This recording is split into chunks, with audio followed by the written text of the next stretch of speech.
Salut tout le monde, avant de commencer la vidéo, je tiens à préciser que celle-ci sera en audio. En effet, moi je suis aveugle, donc c'est compliqué de me filmer. Là j'ai réussi, mais je vais pas rester dans cette position 20 ans.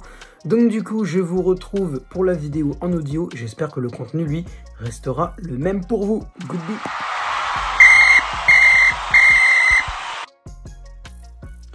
Salut tout le monde, c'est le football à l'aveugle. On se retrouve aujourd'hui pour le débrief du match entre Clermont et le PSG qui s'est terminé il y a 1 minute 30 pour moi et peut-être beaucoup plus longtemps pour vous, ça dépend quand vous regardez le débrief.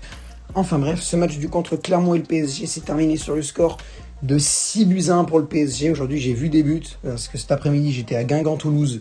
Pour le match j'étais au stade, carrément au stade du Roudrou avec 4-2, donc 6 buts. Et là 7 buts avec ce Clermont PSG que j'ai commenté en live avec vous, avec des triplés de Neymar et un triplé aussi de Kylian Mbappé.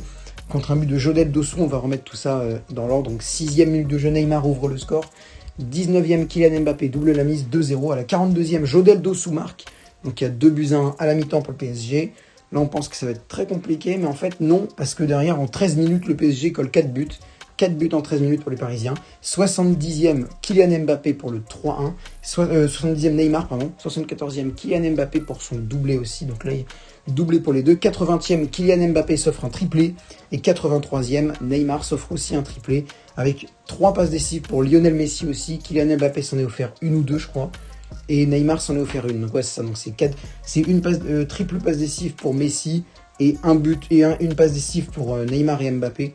Plus donc leur triplé respectif aux deux, aux Brésiliens et aux Français. Alors quoi penser de ce match? Premièrement, c'est vrai, je dois le reconnaître, et je suis peut-être même plus satisfait de ce match-là que du match face à Lorient.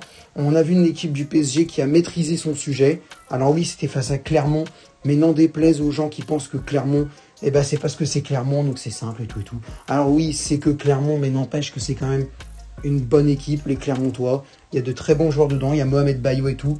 Donc franchement, c'était pas une mince affaire d'en coller 6 à Clermont. Et Paris l'a fait, donc c'est bien. On a vu une équipe du PSG combatif.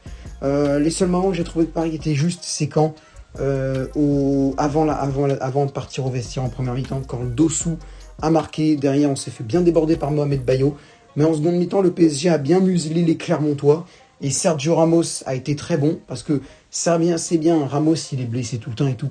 Mais Ramos, en fait, le problème de Ramos, c'est que il est présent que dans les moments où on n'a pas forcément besoin de lui. C'est-à-dire Saint-Etienne, Clermont, Lorient, on n'a pas forcément besoin de lui à ces moments-là.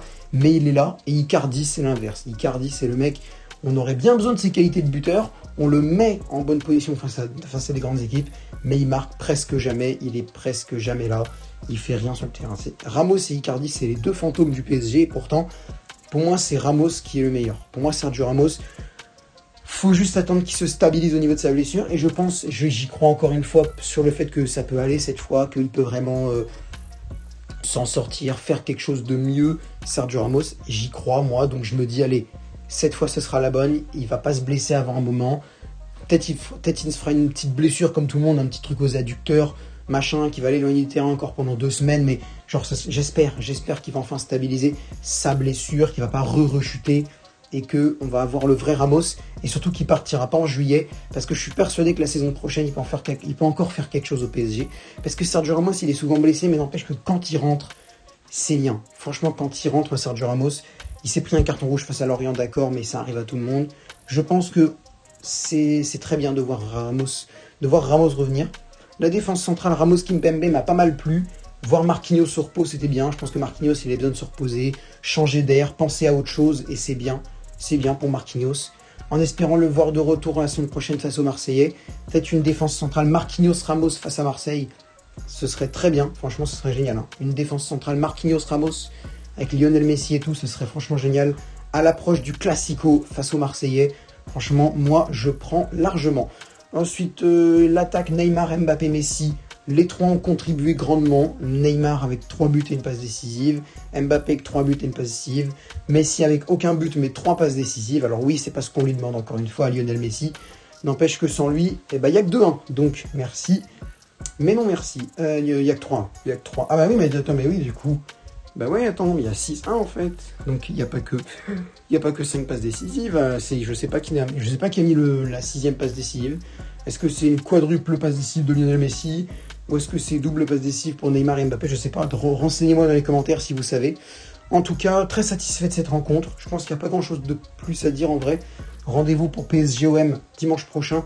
J'essaierai de le faire en live et je pense pouvoir y arriver. Sur ce, merci de m'avoir suivi. Je vous retrouve moi personnellement demain à 17h30, 17h10 pour Manchester City-Liverpool. Le match commencera à 17h30. Voilà, sur ce, c'était le football à l'aveugle. Si vous avez aimé cette vidéo, n'hésitez pas à liker, à commenter, à partager et à vous abonner. Et moi, je vous dis à bientôt.